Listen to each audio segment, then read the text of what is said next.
Okay, so I recognize a lot of faces here, but some of you I don't know, so I will introduce myself. My name is Isabel Tabi, and I teach art history and aesthetic theory in the Visual and Critical Studies program here at SVA.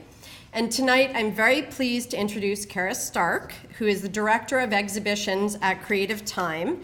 She is the third speaker in this spring's Art in the First Person series, sponsored by the BFA Visual and Critical Studies program.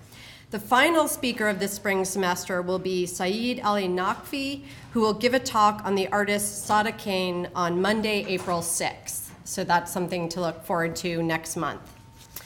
So I invited Cara to come and speak to us this evening because we've had presentations by quite a number of artists and art historians, but only by a handful of curators, and in particular, very few who are involved with nonprofit organizations such as Creative Time, which commissions and presents public art projects, and I'm now quoting from their website, throughout New York City, across the world, across the country, and now even in outer space. So we'll have to maybe hear a little bit more about that. I think that Carol will offer all of us her unique perspective on the challenges of organizing public art events. And she mentioned to me before that she very much would welcome any kind of dialogue or question even as she's talking, and she'll probably say more about that after she comes up. A little bit of a background information on Cara. Cara Starke joined Creative Time as the Director of Exhibitions in 2011. Previously, she was Assistant Curator in the Department of Media and Performance Art at the Museum of Modern Art, where she co-organized several exhibitions, including the Francis Alice A Story of Deception in 2011, Projects 93, Dean Q. Lay in 2010, and the William Kentridge 5 Themes in 2010, and collaborated on Pippoliti Rist, Pour Your Body Out, which was in 2008, Take Your Time, Olafur Eliasson, also in 2008, Doug Atkin, Sleepwalkers, and Douglas Gordon, Timeline. She received her MA in art history from Williams College and her BA from Cornell University. She currently is putting the finishing touches on an exhibition that will take place in Central Park titled Drifting in Daylight, Art in Central Park, and that is scheduled to open on May 15th. So something else to look forward to. I assume you'll maybe address that today as well. Now, please help me in welcoming Cara.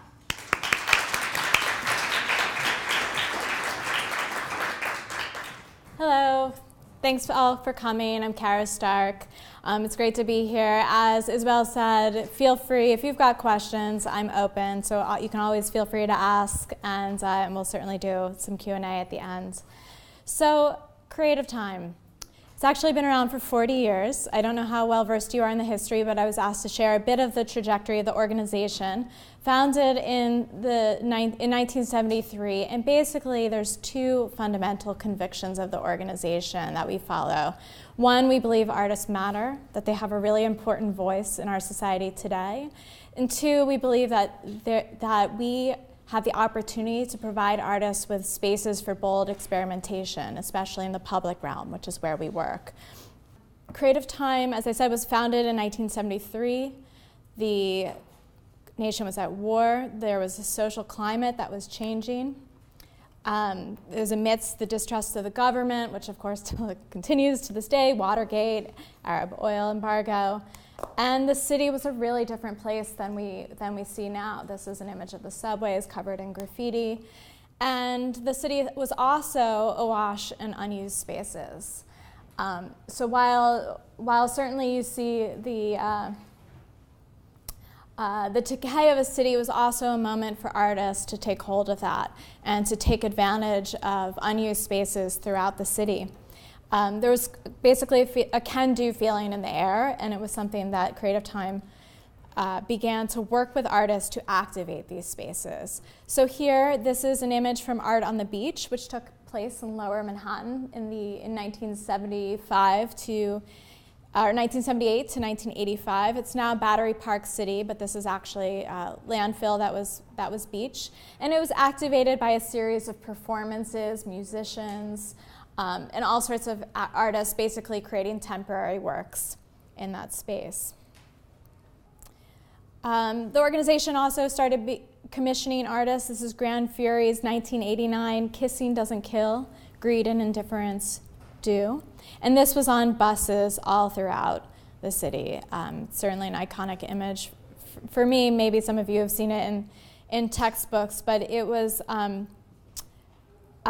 basically mimicking the form of Benetton ads that were happening at that time and trying to really address larger social issues, especially amidst the AIDS crisis in this city. There's certainly a certain politics to the history of the organization and to where we're at this moment. This is Freedom of Expression National Monument, where basically the public was invited to come up and speak their voice to the public. It was actually restaged again in 2004 in Foley Square, where the public could actually speak out to City Hall. At the same time, there was, in the 80s, the Brooklyn Bridge anchorage. This is actually inside the bridge. You can't go in there anymore after 9/11. But Creative Time started to activate these neglected spaces. So it had been storage, and then it turned into a space for live performances, events. The first skateboard half-pipe within the vicinity of the city was actually created by an artist in that space. So it was a regular convening space. And then in the late 90s, really started to move away from the temporary group exhibitions into single artist commissions and realizing what we sort of thought of as dream projects. So this is Chris Doyle's Leap. It's a projection of 420 New Yorkers jumping up in the air, and it was projected on the side of the building that's actually the Museum of Art and Design now. So a nighttime piece. And then in 2001, Vic Muniz created this piece. Now Vic, like a lot of the artists that we work with, he said he wasn't a public artist. He had no idea what he could do in the public realm. This was not his area, and that we find pretty typical. It's very, very hard to present artists with the sort of limitlessness of the public realm. What do you have? I mean, there's so much to respond to. It's really very different than working in a gallery space. And we can talk about that if you'd like. So Vic one day wrote down a drawing of a cloud and said, like, I'd like to do this. I'd like to do this in skywriting. And so that's what Creative Time did. So in fact, there were a lot of people who actually saw it that day, and of course it lasts in these photographs as well. But he has cited that it really was heavily influential for him in his practice, and you can see now in his work, he's certainly engaging in the public in a much more different way with his own practice. In 2002, Creative Time became known for perhaps its most iconic work, The Tribute in Light. This work has been repeated annually, but not by Creative Time, but the very first commission was in fact a Creative Time commission. And while perhaps not incredibly obvious at this moment, it was in fact a very bold thing 6 months after the World Trade Center attack to actually create an artwork, not just about it, but actually at the site. So while it's gone on to receive a lot of acclaim and also people who don't like it, it was certainly something that connects very much to those convictions that I mentioned in the beginning, that the public space is a space for dialogue, for activation, and for artists to be inserting themselves into the conversations of our times.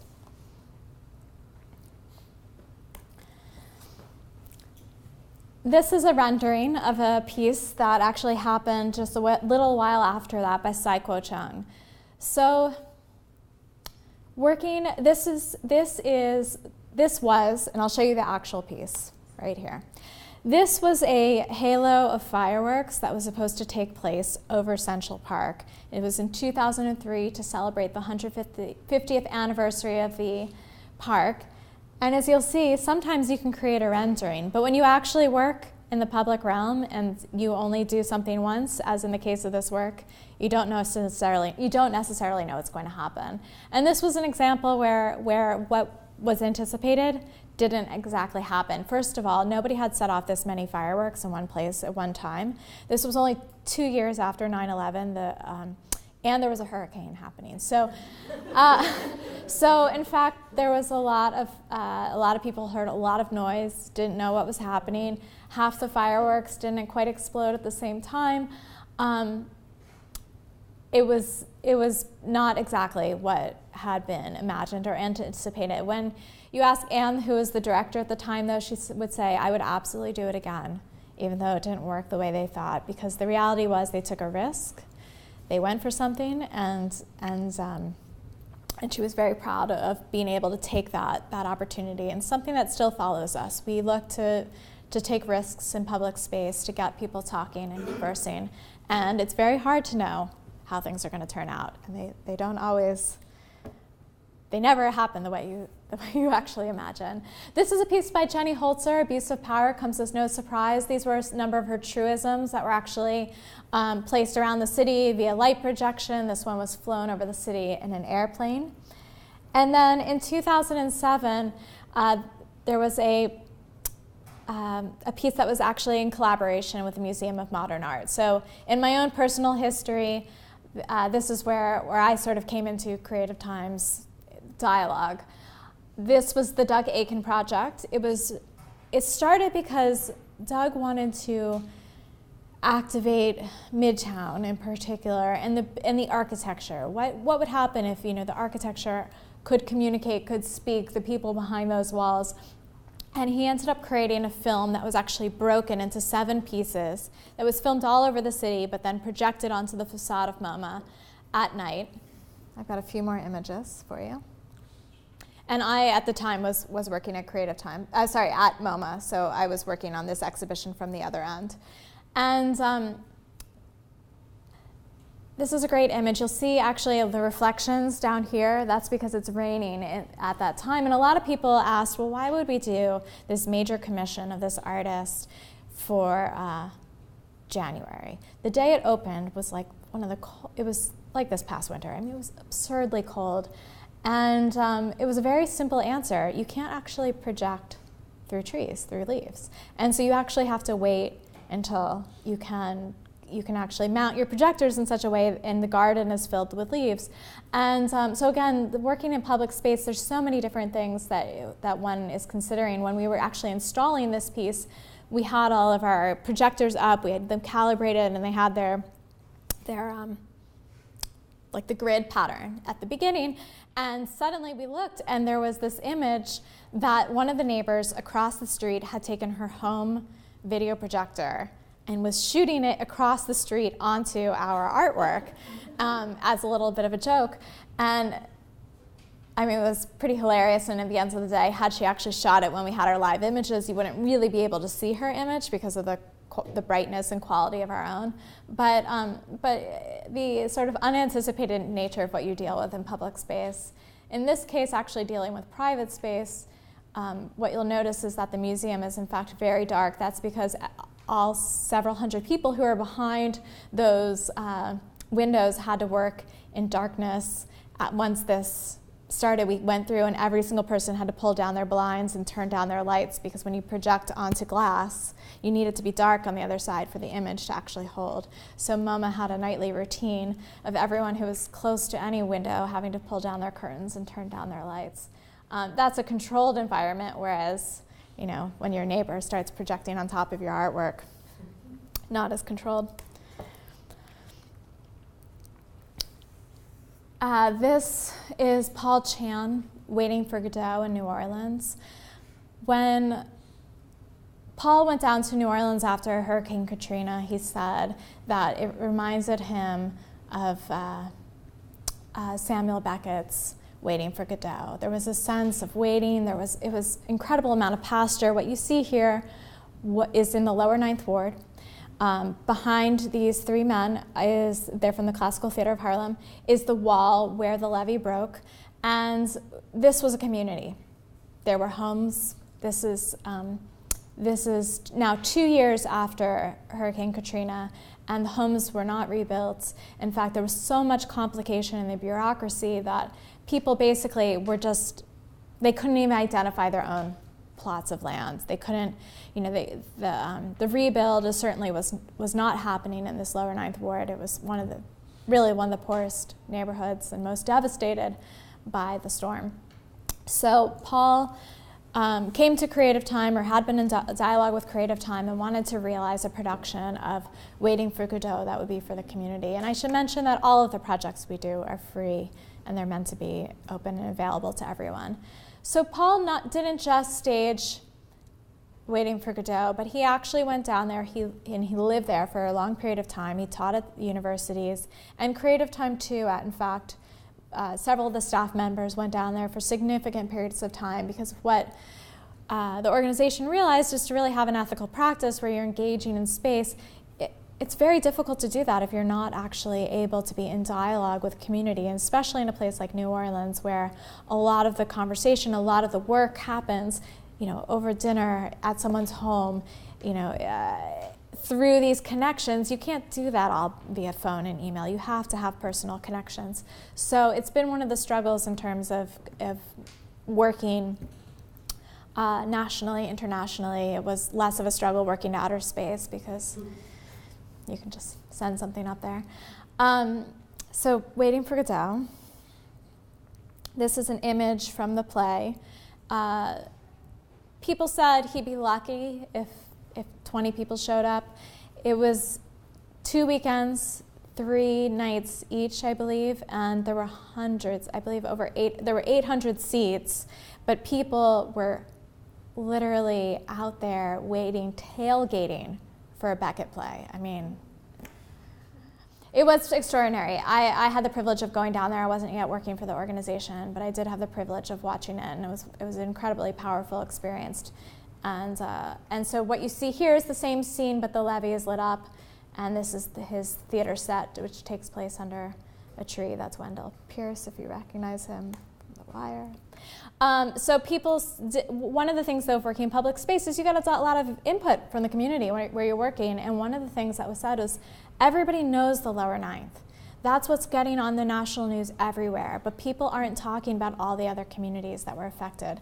So it was staged in the lower ninth ward the first weekend, and then the second weekend was actually in a community named Gentilly, and so this is, in fact, the second staging, which was in a home that literally was being rebuilt by the day. So they would show up for their production, and it was actually an active construction site at the same time. Probably not the safest conditions, but it really spoke to what was happening in that community, and you really see the audience actually out for that one. In 2008, there was a piece by David Byrne. This was in the Battery Maritime building. It was called Playing the Building, and it was essentially the public was invited to activate the space via this organ, which was hooked up, and these are there's actually air that blows through and caused little hammers to tap on the building, pipes to blow, and so by playing the organ, you could actually really, truly activate the space. It was also an opportunity to work with an artist and really expand how they're viewed in the public light, and an artist like David Byrne, known for his music, not always known for his visual practice, and an opportunity to get into an extraordinary space in the city. Battery Maritime, this beautiful place. I believe, I haven't kept up on it, but I think it's slated to become luxury hotels and condos still, possibly even worked on it. But it was a real opportunity to open up a space like that and allow the public to come in. This was part of a project by the artist Jeremy Deller, phenomenal artist. It was a car that was, it says what it was destroyed in a bombing in Baghdad, and then he took this car on the road with a Iraqi citizen and a former former American military man who were inviting the public into dialogue. It was called It Is What It Is, and this bombed out car traveled around the country. So another way of working in a national sphere, and conversations literally took place along the road. They would pull up, they would set up their tent, and they would invite people into public dialogue. And the artist was with them as well at that time.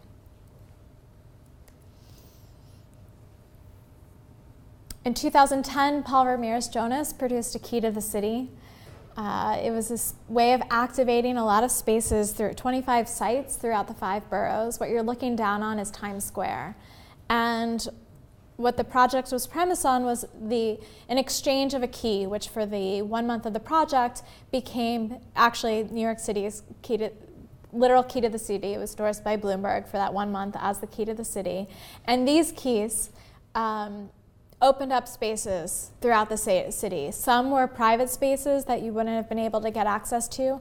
Some actually were public spaces that, like there was a door on the GW Bridge, which didn't actually change anything, but it was a way of getting people aware of their own city, what they own, what they don't own, what's private, how do people negotiate space.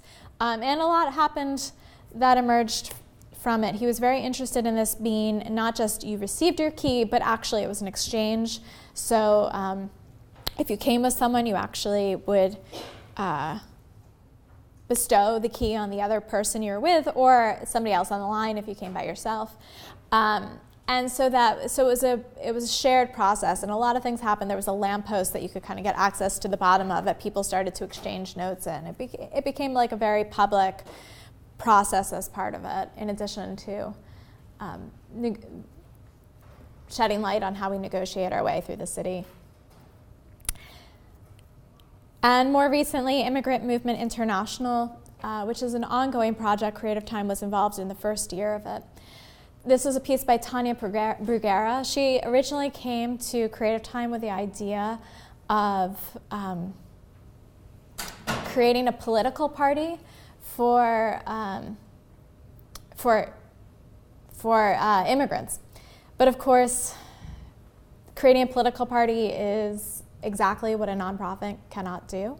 Yeah, I mean, it's actually illegal for nonprofits to do that. So the next best thing was to create this this project that has lasted, and she is actually working on her political party separately. But it was an opportunity to work on a project and work with local immigrant communities. This was a physical space based in Queens, and it became a social gathering space, a space for dialogue. There were legal counsel brought in, there were English lessons, there were art classes. It became not just a community center, but a real resource within the community. And Tanya actually lived above it and was really very active in its life. It's actually continued on. We partnered with the Queens Museum, and they continued to work on the project. But really, Tanya embodied a lot of things that the artists that we love to work with do. She said she doesn't want to create art that points to an issue. She wants to create art that participates in the issue. And I think that comment has been one that's inspired us as an organization and speaks to a lot of the work that we do. So this was at the end of the 1 year. She staged a protest that was part of a rally that was happening at City Hall at the same time. More recently, I don't know if any of you have seen, now we're getting into like the last few years, so hopefully you'll have maybe some more points of connection. And again, as we get into these projects, feel free to chime in if there's certain aspects you want to learn about. But this, you're looking at the Park Avenue Armory.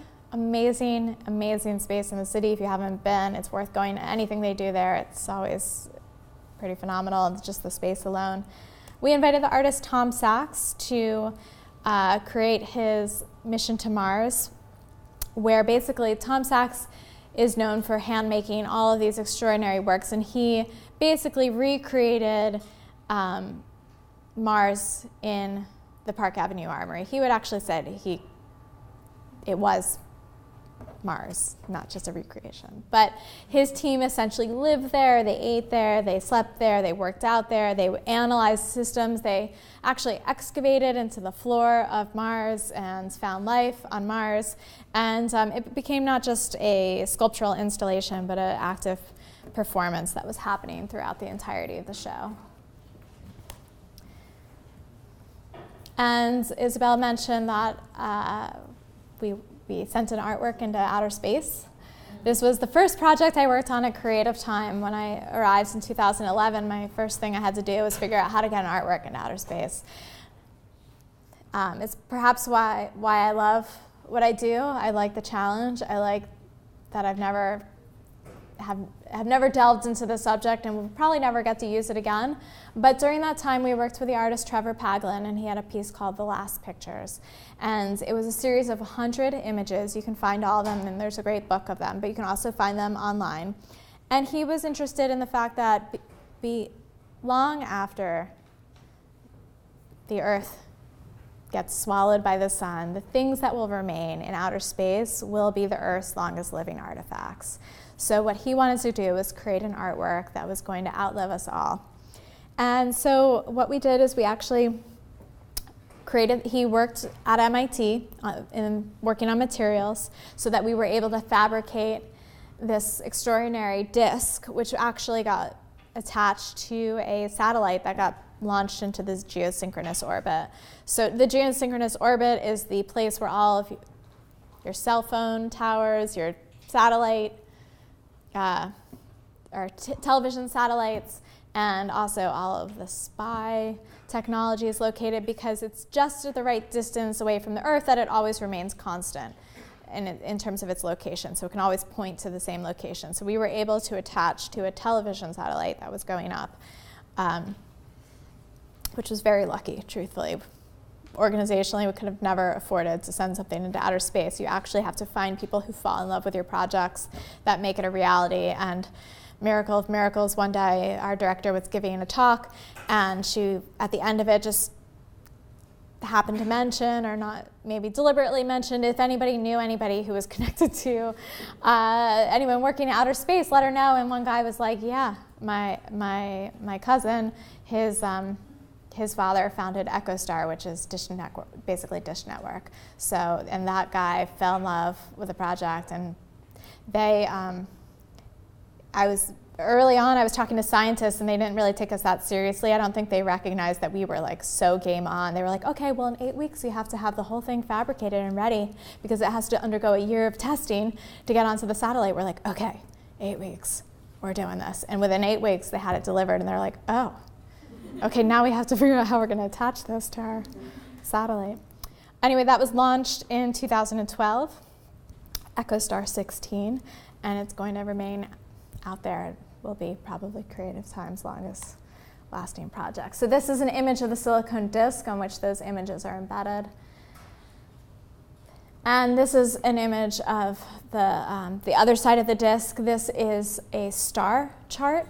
There was a lot of conversation, obviously, in terms of what images he was going to choose, what images to communicate. There's a very important historic work that, if you're thinking about this piece, you should know about, in terms of Carl Sagan's golden record that went into outer space as well. And this is a star chart because it's actually very hard to communicate time. You know, you can't just write down 2015 and expect that whoever finds this, whatever finds this object is going to know. So in fact, time becomes about positioning of stars and placement, and that becomes a mechanism for measuring time. So that is the measurement system that he used to indicate the date of the piece. A lot of amazing conversations that went into that. So about a couple months later, we partnered with MTA Arts for Transit and realized this performance in Grand Central. It was actually the third time Creative Times worked in Grand Central. Takashi Murakami, and I'm blanking on the other one. Anyway, Nick Caves. This was a series of performances. We partnered with the Alvin Ailey School, and his amazing sound suits got activated every day with these extraordinary performances in this space. This is Vanderbilt Hall. Very lucky to be able to work there. Going to Grand Central every day. You know, one of the special things about working at a place like Creative Time is that your gallery space becomes wherever you're working. You get to know these places in ways you had no idea before. So, so even just watching the publics that come in there. But certainly the public did seem to fall in love with this piece. We had no idea how incredibly popular it would be, and people literally would come and camp out for it, because there's limited space too. It was very fixed, and there was like this whole long line of strollers. We had to create a whole little child section. Anyway, we learned to be responsive to the conditions you're in. This is a set of images from before, from the rehearsal. We had these, like I said, Alvin Ailey's students we were working with who were phenomenal. So they actually they were rehearsing in the space, and then the whole piece is in his incredible sound studios, which are handmade, and they have a noise to them, like a very, like a swishing fabric, almost taffeta-like noise to them. So I hear a lot of you recently spoke about this piece. This is Suzanne Lacey's Between the Door and the Street. So again, if you want to hear about certain aspects of it, by all means, chime in. But for those of you who aren't as familiar, I'll start off with a little bit about the piece. Suzanne Lacey is an incredible artist, one that I think a lot of us have admired for a long time. She wanted to do a piece that spoke to important issues related to women. And what does it mean to be a feminist today? Is feminist even a term that we should be using? And she ended up working, her process is one of organizing, community organizing. I learned a huge amount from her, and it's something that's informed our practice ever since. But the organization has for some time been very interested in how community organizing dovetails with the practice of public art.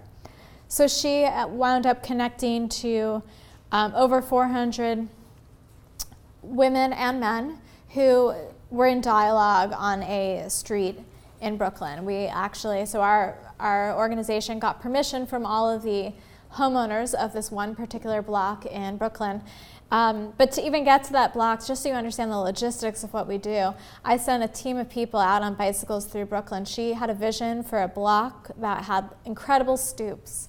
So, and sort of these, iconic Brooklyn stoops, right? But the reality is that there's only a few of those that have full blocks of them. They couldn't be interrupted by apartment buildings. So I had people out on bicycles, and then we realized there were actually only 3 that kind of met her needs and the locations she was interested in working in. And so we targeted one, Park Place, and what emerged was actually an incredible community of people who were very supportive of the arts, very active on their own block, and we became part of the fabric of their neighborhood. We things that did not happen as publicly, but that were happening behind the scenes. We were doing potlucks with the community.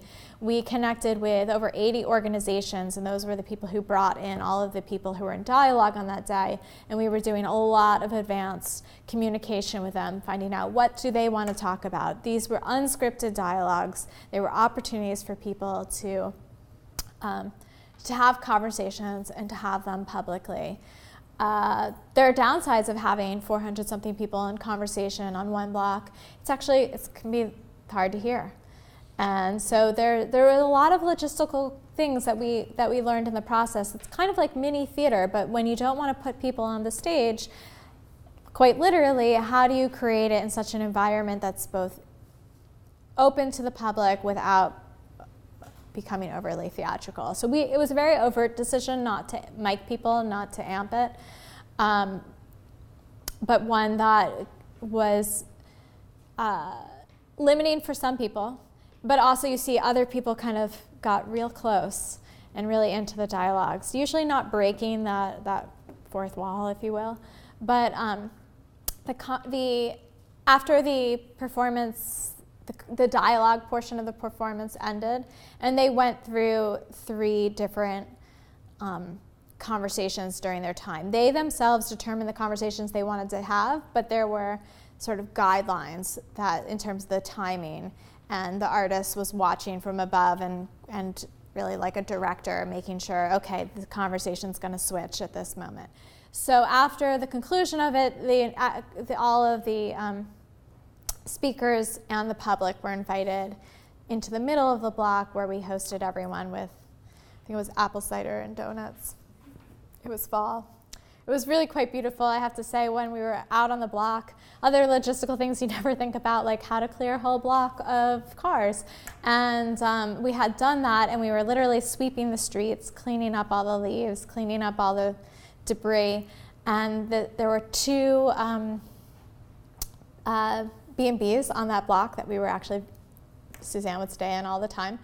And out comes this couple who were in their wedding outfits. And so they were like, oh my goodness, they came out into the middle of the block, they got to take these photos. We had done a lot of subtle touches that were meant to just highlight what people were seeing without being really overt. So there were yellow flowers on each house, and you can almost see the yellow strip right up here, right? So it was both deliberate in terms of installation. How do we create something that sort of signals this is the performance space, actually acts as a public safety, making sure that when you bring thousands of people in the block that they're not going to be tripping over those corners, and also just really extending what you might already see, right? We weren't contributing too much visually to it, but like you already have the bright yellow of the sidewalk edge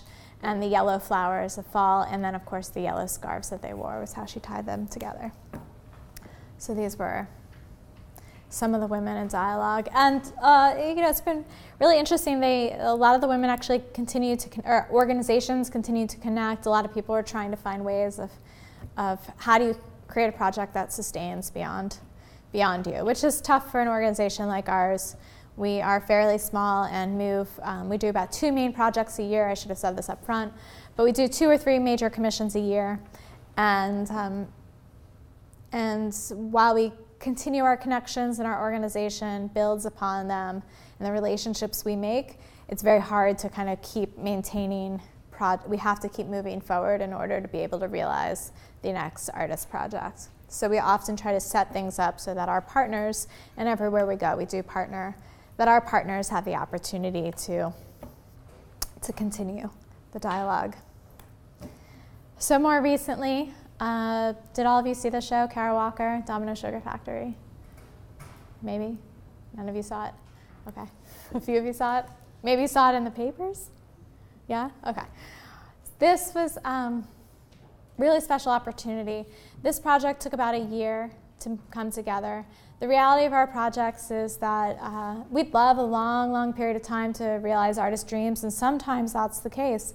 Right now I've got several projects in sort of the hopper, if you will, that have a long time of sustaining. Other projects happen more quickly. This was one where our board chair, Jed Walentis, who is part of the family that is 2 trees that, and I say this very, very overtly, so our board chair bought the property of Domino and invited Creative Time in actually to realize potentially our gala, and I went along and I was like, this is amazing. This is such a special place. And we realized we wanted to commission a work in there, and he was extremely open to it. When we first went in, I have to say, it was inches thick of molasses on the ground. Nobody had been in there before in a long time, and not since it was in active use. And there were pigeons that remained actually throughout the entirety of the show. So we invited Cara in. She was one of those artists. When I said Vic Muniz said, I'm not a public artist, I wouldn't know what to do. She was an artist that Creative Time had been in dialogue with for a long time, and she had said the same thing. My work isn't, her work has a lot of difficult content in there, and it's not always meant for broad publics, and she does it within the confines of a gallery and museum. So she wasn't sure how she wanted to work with Creative Time but didn't know how. And we said, you know what, we've got this extraordinary space, come see it. So she came in the next morning. We received, I think it was about 20 drawings that she had made all night. They were phenomenal. They were nothing even close to what you saw, but you could just see she was so inspired by the place. If you went there, if you did make it to the exhibition, you might remember the smell of that sugar. That's not something that was our contribution or the contribution of her artwork. That was because that place was in active use as a sugar refinery for 100 years. It had that smell embedded in it. It was just covered and coated in sugar. If you looked up into the rafters, it was there was sugar everywhere, and that was something that she was. See, there were a lot of initial parts of that project that she latched onto and hooked onto, and what we ended up doing, we gave her the summer to move through her ideas, and by the end of the summer, she had created what we referred to as the Sphinx. It actually did start as a model of the Egyptian Sphinx and turned into this woman, but we sort of still maintain the same terminology, which I found very interesting, that it was adapted so easily into press and people's communication, and everyone referred to it as the Sphinx. This is a sculpture that was built on site. It had to be taken apart afterwards as well. But essentially, it's built out of a foam core structure that's covered in 35 tons of sugar. We were very lucky, actually. Domino came on board. They were incredibly progressive, I thought, and very generous in donating sugar to us. At the same time, we also built these sculptural pieces. These were modeled on these small dolls that she had found for sale online. I think they're meant to be purchased and put on your bookcase. I'm not totally sure. They come from a history of racist memorabilia, really. And she was particularly drawn to these young children. They're big eyes, but they're working in the fields, and she blew them up to sort of quasi life-size scale. And her original vision was to make them out of sugar too. Whereas the Sphinx has that foam armature, and we were able to go and actually, the way that was built was actually, we had these like cement mixers of sugar and water that we were literally dumping and like scrubbing onto the body. And when I say we, I literally mean the entire Creative Time team was in rubber suits and like scrubbing down the Sphinx with sugar. These were actually also these sugar sculptures, these the boys holding the bananas, were built on site as well. There is, behind this boy, there were these like lifted areas, these decks, and if any of you have seen Breaking Bad, maybe, we basically had our own iteration of a meth lab. Basically, we had our sugar lab with these guys in these sort of white onesie hazmat suits dealing with hot sugar, and we essentially made the world's largest lollipops, which nobody had ever made before. And you'll see in this image, this one here is fully made of sugar, and it actually does, you can see a little bit here, it did have a metal armature. And that one over there is actually made out of resin, and it was coated in sugar every week. We'd pour it. And the reason for that is we built these lollipops, for lack of a better word, and it's really hard to know what's going to happen when no one's ever done anything. So they did start to melt. So before the show opened, 2 of them actually had fallen, and she actually took their remains the morning of the show opening. She actually took their remains and distributed them in the baskets of their brothers, the resin boys. So a dark piece turned even darker, and actually what we discovered is that they melted from the inside, which was also, it was very powerful. They, like a sort of Tootsie Pop, like they have a soft inside. So their outer shell remained hard, and they would sort of melt from the inside and fold over from the belly. So as the exhibition went along, we just let them melt in place. So we had some that were the resin, so people who came to the exhibition later, she wanted a certain number of them overall. So there was some that were resin, and then the ones that were in sugar as well that progressed over time. And like I said, we like to take challenges. No one had ever done this. When she came to us, even like we went to confectioners and all sorts of sugar people when we told them about the sculpture, and they were like, no, that's not happening. We're like, oh no, it's going to happen. We just need to figure out how it's going to happen. So that's a nice long shot of the interior when it was empty, but of course then when it was full as well. Prompted a lot of conversation. I know you guys spoke about this piece as well. There were a number of amazing things that happened in that space. One is there was an event called We Are Here. It was a call to people of color to come and have ownership of the space and basically to be present. So it was quite extraordinary. It was an amazing day. In fact, most days were truly amazing there. But They also, and we worked very closely with We Are Here to make sure that it would run smoothly and that everything they wanted to do, it wasn't about creating some particular performance in the space. It was literally about activating the space and being present. And they did do outside the space, though, a sort of series of conversations and like a response board, which we totally endorsed as well. But there was also a lot of conversation around images and selfies and Twitter, and I imagine when you guys were talking, you might have gotten into that as well, because a lot of people experienced this project through not just seeing the art, but actually online as well. We hoped it would be an amazing attendance. We had no idea what we were in for. We had about 150,000 people in 9 weekends. Our last 2 weekends had 10,000 people a day. I mean, I have a tiny team. This was built out. We had over 100 and something volunteers on this show. Those were all the people who were greeting you, who were speaking to you.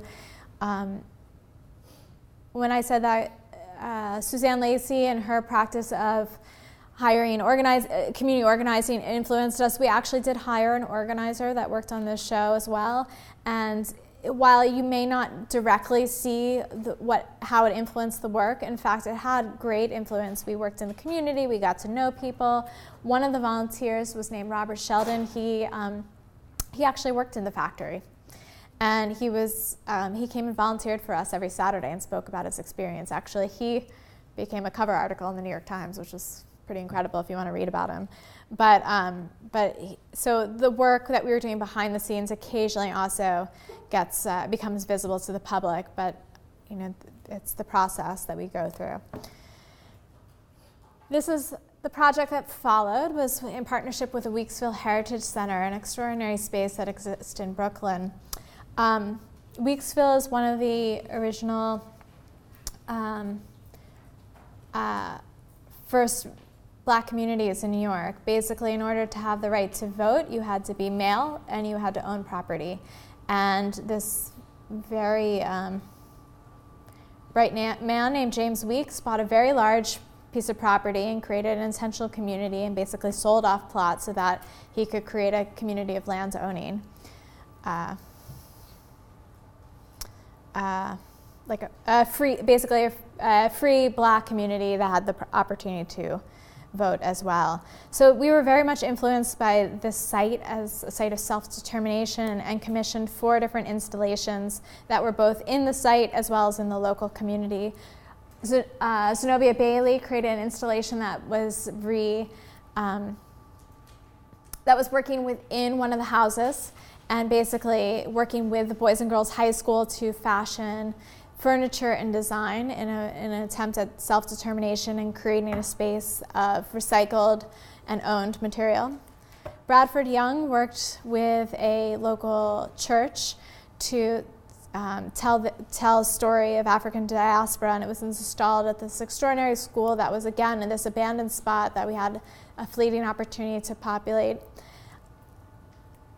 Otobenga Jones and Associates created a temporary radio station out of the back half of a pink Cadillac. If you ever want to create an artwork with half a car, I have a lot of advice for you. Do the full car. It's much better to be able to drive that thing around than tow it. And then Simone Lee created the Free People's Medical Clinic. It was at the home of one of the first female Black doctors in the country. She was an OBGYN. She served a lot of the community. And Simone was very interested in what healthcare, especially dignified healthcare, could look like today. What she realized is that she couldn't herself truly become a space of healthcare, but that she was able to speak towards what it would look like to inch towards this. So she created a lot of free services that were available, from blood pressure to yoga and massage.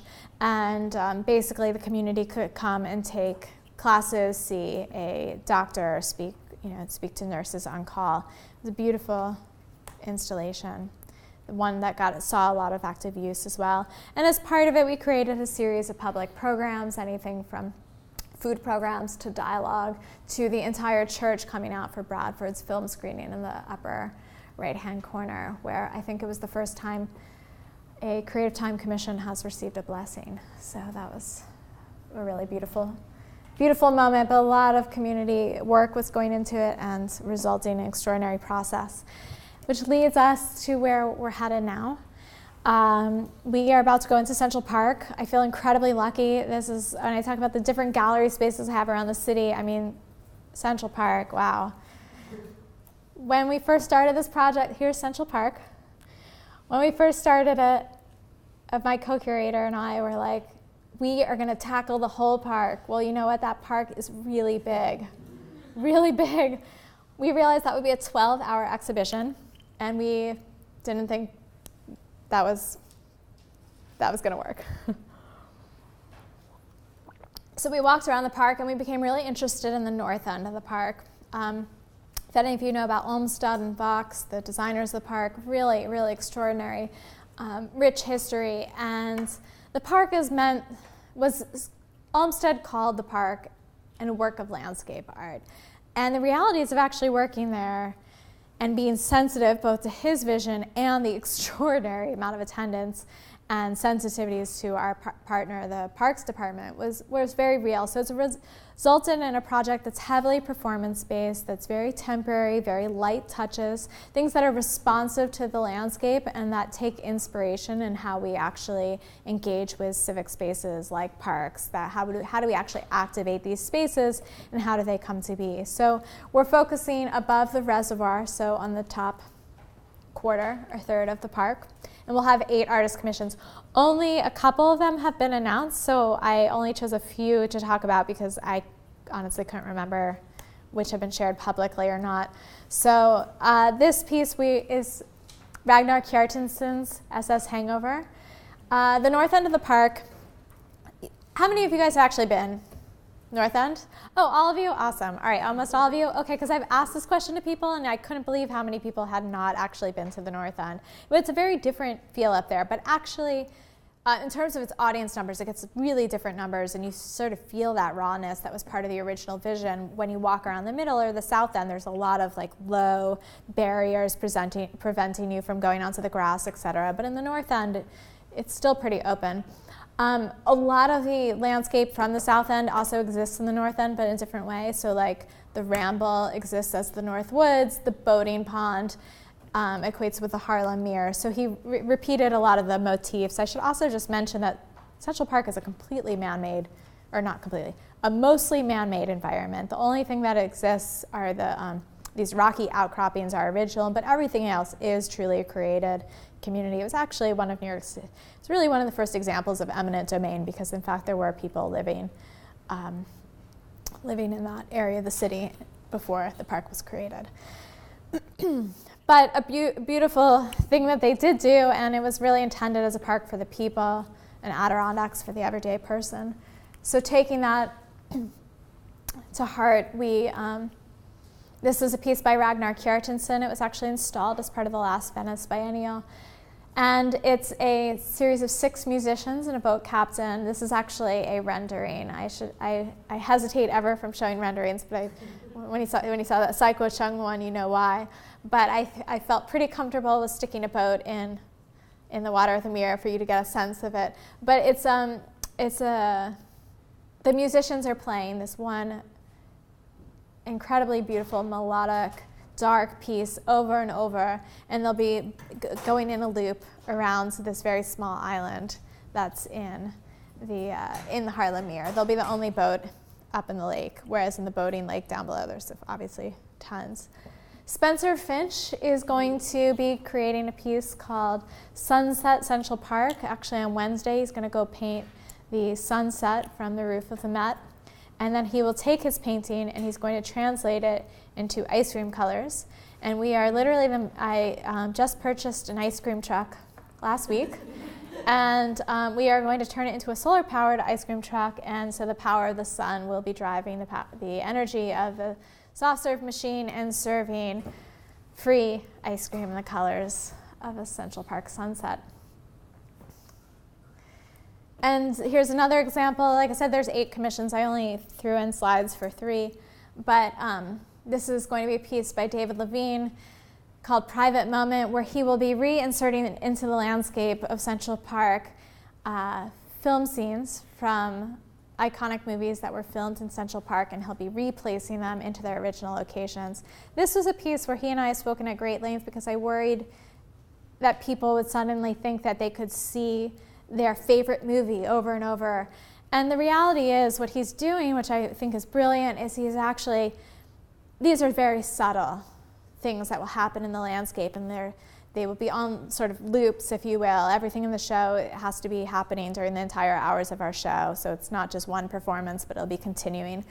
And it reminds us that the park, in fact, is this performative space, that it is a cinematic experience as we walk through it, and that couple breaking up might be Royal and Ethel Tenenbaum, or maybe just another couple that lives in this city, but that's the reality of the city that we're living in, and the shared space of our city as well. So different ways. These are very heavily performative pieces, and a lot of them are, as I said, but different responses, both from the physical landscape to the histories to how the park is activated now. So wow, perfect timing. So that's the end of my actual presentation, but I hope there are questions or things you guys want to talk about, or yeah, go ahead.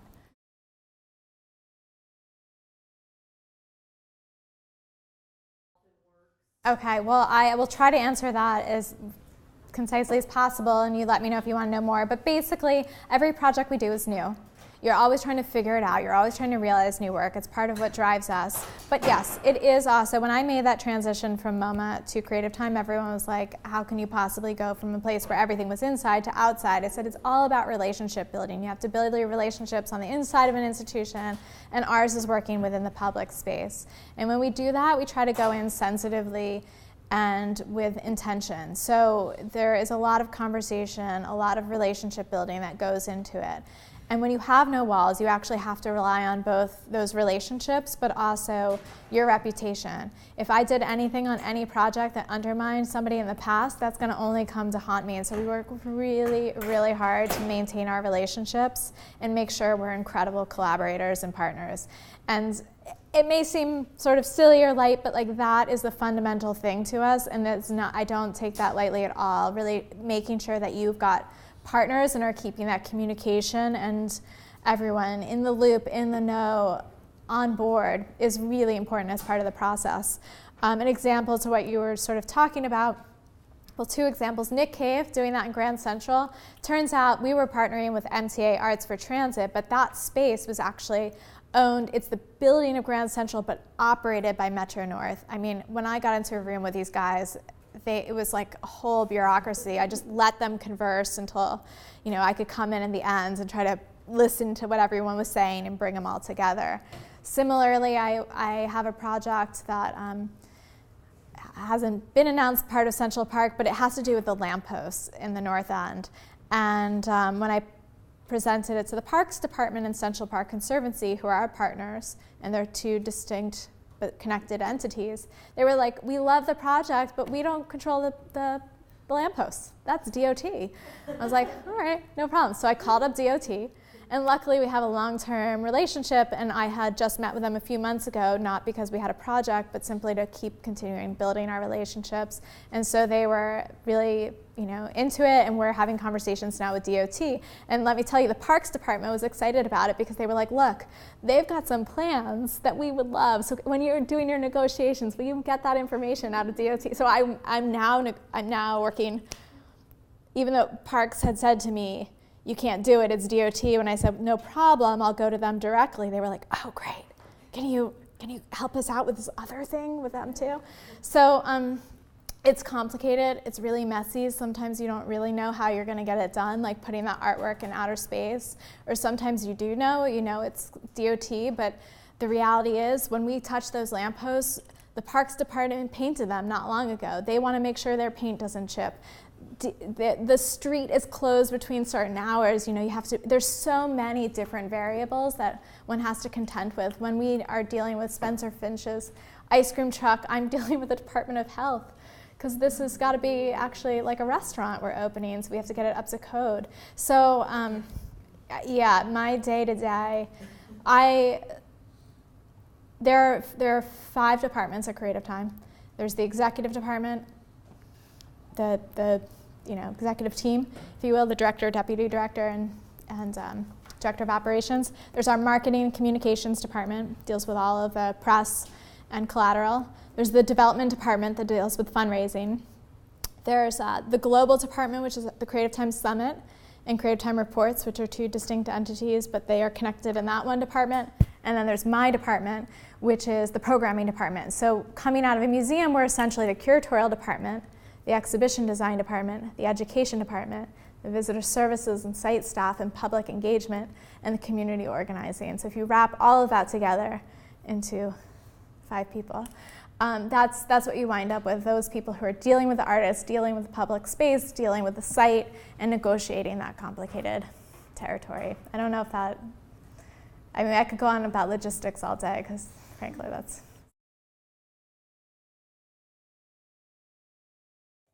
Yes and no. It was a positive that I had the knowledge or ability to go back to DOT, but yeah, every project is something new.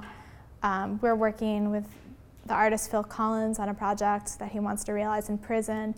We've spent the last 3 years trying to build up relationships, learn the language. The thing that repeats is having a staff and being open and knowledgeable to one, that you're not an expert into the field you're going into, so that you need to actually partner with and communicate with the experts, because there's always a new language to learn. Going into prison, first of all, just how you refer to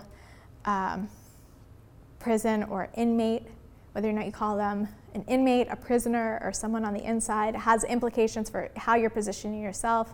And so we are very deeply sensitive to how to continue to work with people and understand when we aren't the experts moving into a field, how to build those partnerships. So sometimes the knowledge applies, but most of the time you feel like you can write a book of like the ridiculous things you've done for art that you'll never get to use again.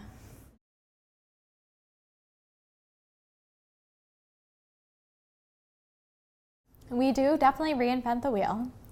I have gotten to a point where I can look at a project and get a sense of a budget, even if I don't know what it literally means. Just yet, I have a sense of that scale. But yeah, sometimes it's surprising, we don't have the space, because we literally don't have a gallery. A lot of museums might actually physically have space, but we just have our one office, which is overflowing with people. So we don't even get to store our materials from the last project. So we often just sell them off or get rid of them, except we've been working with one brilliant installer for many years who occasionally is like, don't sell that, you're gonna want that again. And you're like, well, when am I ever gonna use life jackets again? Well, I can tell you, I need those life jackets for my next project. And he was like, well, I've got 7 of them that you guys told me you were never going to use again after the Lawrence Weiner painting in the river. So some of the materials literally come back to you, but if you're lucky. But for us, there's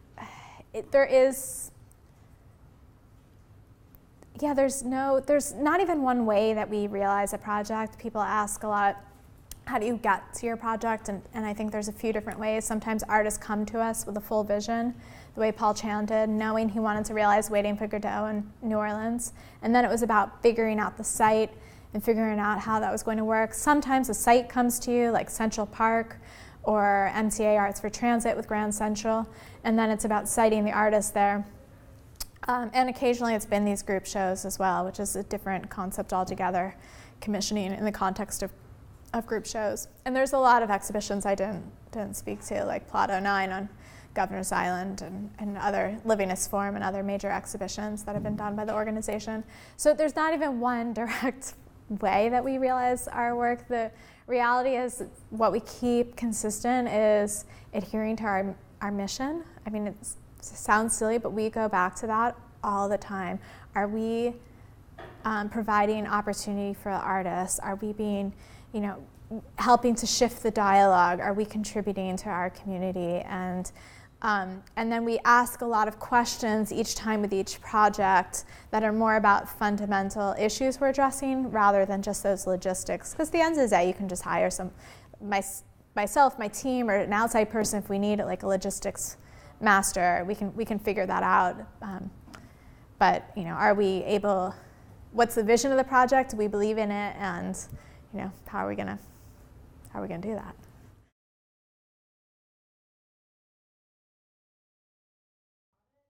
Oh, so that space was bought before we moved into it. Nobody had public access to it. It was bought by Chad Valentis of Two Trees. They actually had always planned to tear down that building. That was the original place where they would store sugar. And they did save a lot of those materials, but we knew when that was getting torn down from the beginning.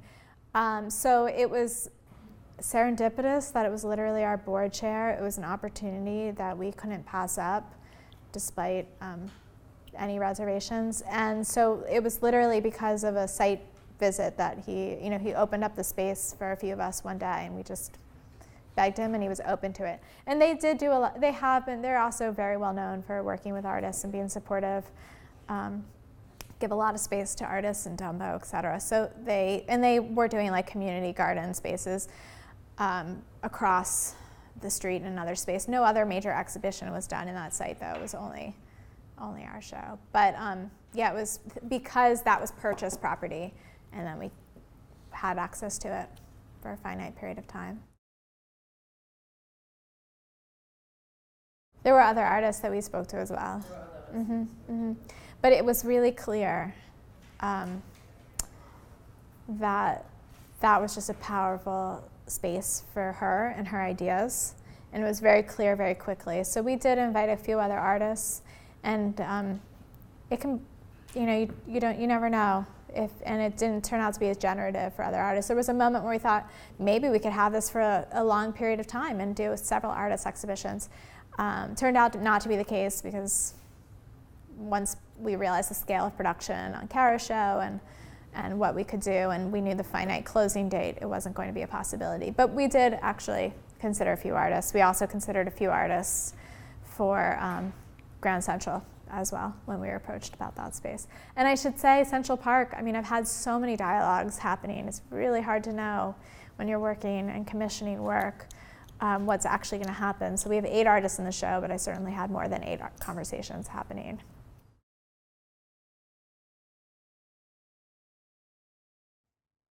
I don't feel that I'm the artist. I work very closely with artists. I think that the work that I'm doing as a curator and the director of the team is about a collaboration. So the online, though the term curator has really been adopted and sort of fetishized recently in mass culture, the work that I'm doing is not about just picking and choosing. Certainly the work that curators and museums are doing is not also about picking and choosing, but even more overtly what I'm doing, while I might have invited conversations with, and picked and chosen artists to invite into dialogue, it's an intense collaboration where you're dealing with all those restrictions that you asked about that come with public space, and also how is the public going to engage in a project, and we think that through. So I don't think of myself, though, as an artist on any project, but as a supporter, a collaborator, someone who really enables the artist to realize their dream. So I suppose sometimes there are fine lines, but what we do is a really supportive practice where we try to do whatever it takes to realize whatever crazy thing someone wants to do.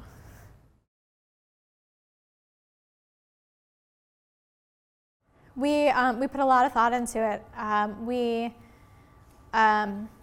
We actually, so there's foam underneath of the Sphinx.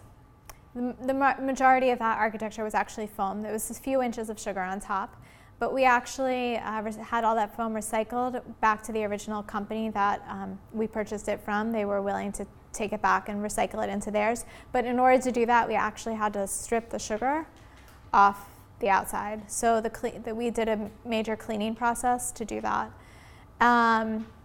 The sugar sculptures, it just became Cara's property, and the resin as well was those were covered in sugar. But I think the most amount of sugar you're probably talking about was on the Sphinx itself, and we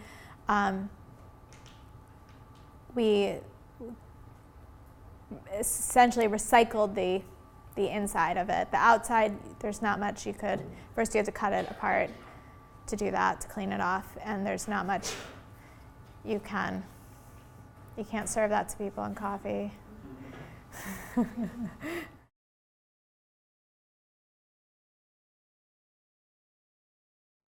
We always talk with the artists about whether or not we do a talk, public conversation, which we tend to do, actually. Almost every single work has resulted in that. In fact, Trevor Paglen, when we put that artwork into outer space, it was a really big issue for us, was, well, how is the public going to experience this? Because no one's going into the geosynchronous orbit.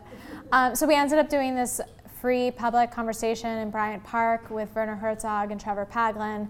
Several thousand people came out that night. We set up a major event. So we do a lot of public conversation.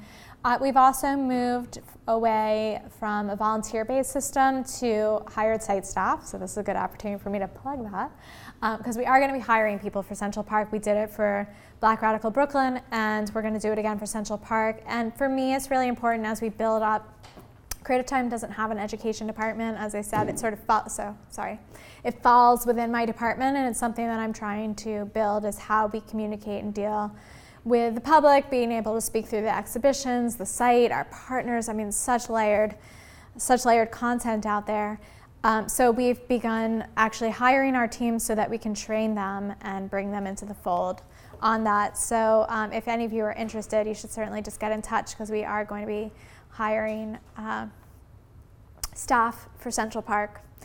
So that's one way too that we've been doing it, because bringing on over 100-something volunteers, while amazing, and each one of them does go through a training, and it's not so much that the training changes anymore, because we actually did actively do trainings and then check-ins with the volunteers to see what kinds of questions they were asked, any issues that would come up. The only difference is that we hope that, well, two things. One, with the opportunity to pay people, as with our paid internships, it's something the organization believes in. But two, that I hope that there's a little more consistency too, so that people really also take ownership of these projects and their role in it as well. So it's something that we're committed to organizationally and trying to continue to build upon.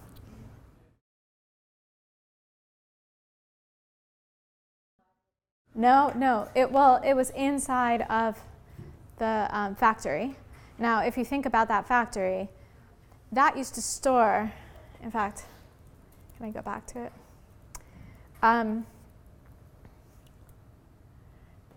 This was the storage for sugar. It would have, for the whole factory, it would have gone as high, not quite as high as the Sphinx, but you see that, oh, I can finally use that little pointer. This thing right here, I'm blanking on the name of that, like the column. The sugar was actually piled high on that, because this was the storage place. It would have been this whole room would have been piled up with sugar. So we did bring down Domino's,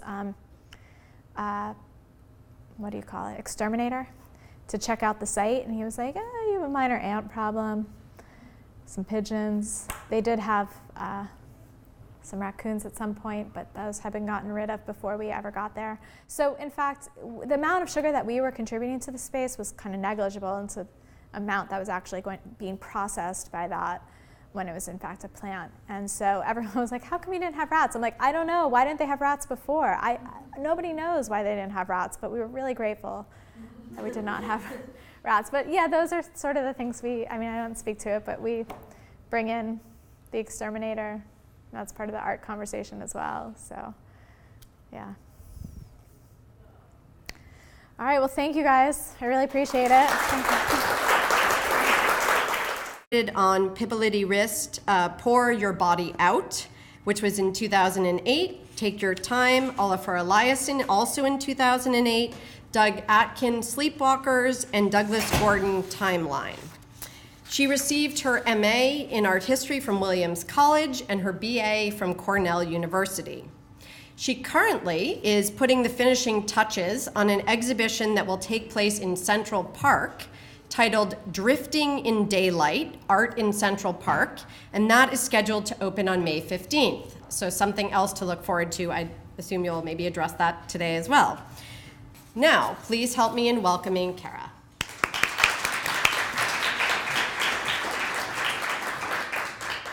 Hello. Thanks all for coming. I'm Cara Starke.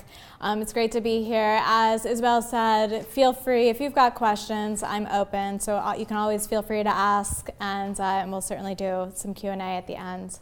So, Creative Time. It's actually been around for 40 years. I don't know how well versed you are in the history, but I was asked to share a bit of the trajectory of the organization. Founded in 1973, and basically there's two fundamental convictions of the organization that we follow. One, we believe artists matter, that they have a really important voice in our society today. And two, we believe that we have the opportunity to provide artists with spaces for bold experimentation, especially in the public realm, which is where we work. Creative Time, as I said, was founded in 1973. The nation was at war. There was a social climate that was changing. It was amidst the distrust of the government, which of course continues to this day, Watergate, Arab oil embargo. And the city was a really different place than we see now. This is an image of the subways covered in graffiti. And the city was also awash in unused spaces. So while certainly you see the decay of a city, was also a moment for artists to take hold.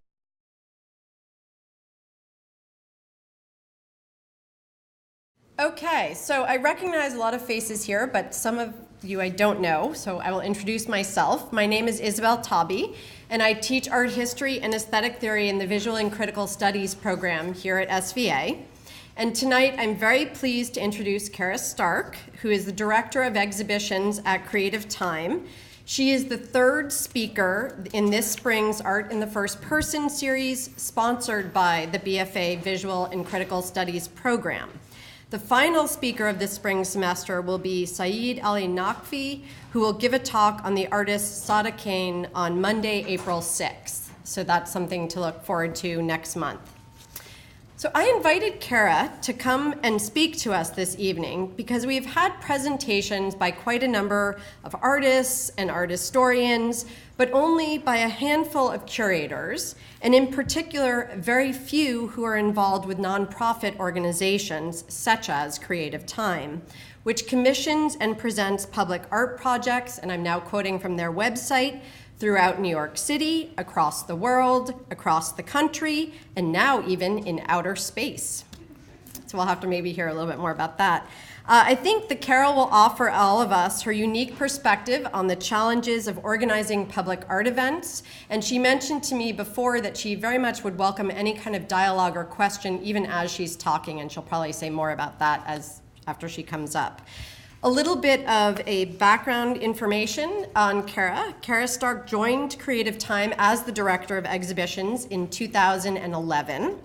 Previously, she was Assistant Curator in the Department of Media and Performance Art at the Museum of Modern Art, where she co-organized several exhibitions, including the Francis Alice A Story of Deception in 2011, Projects 93, Dean Q. Lay in 2010, and the William Kentridge 5 Themes in 2010, and collaborated with that and to take advantage of unused spaces throughout the city. There was basically a can-do feeling in the air, and it was something that Creative Time began to work with artists to activate these spaces. So here, this is an image from Art on the Beach, which took place in Lower Manhattan in 1975 to 1978 to 1985. It's now Battery Park City, but this is actually landfill that was beach. And it was activated by a series of performances, musicians, and all sorts of artists basically creating temporary works in that space. The organization also started commissioning artists. This is Grand Fury's 1989 Kissing Doesn't Kill greed and indifference do. And this was on buses all throughout the city. Certainly an iconic image. For me, maybe some of you have seen it in textbooks, but it was basically mimicking the form of Benetton ads that were happening at that time and trying to really address larger social issues, especially amidst the AIDS crisis in this city.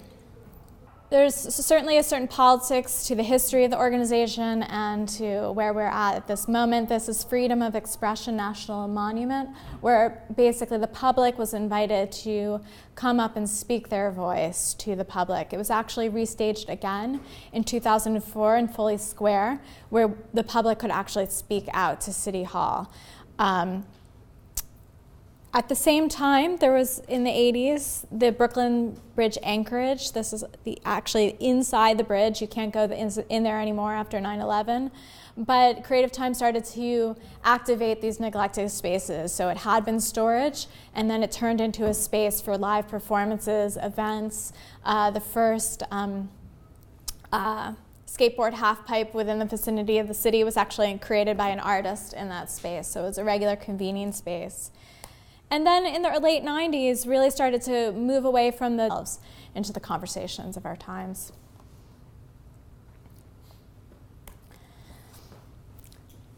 This is a rendering of a piece that actually happened just a little while after that by Sai Kuo Chung.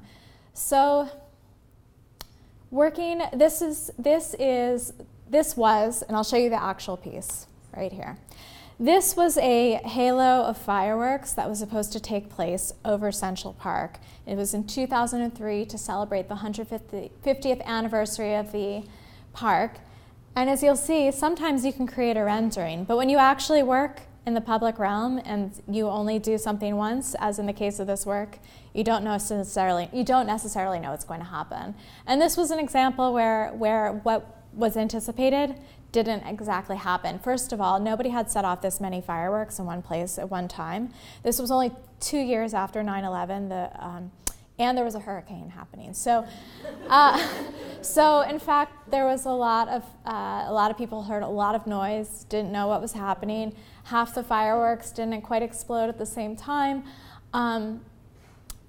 It was not exactly what had been imagined or anticipated. When you ask Anne, who was the director at the time, though, she would say, "I would absolutely do it again," even though it didn't work the way they thought, because the reality was they took a risk.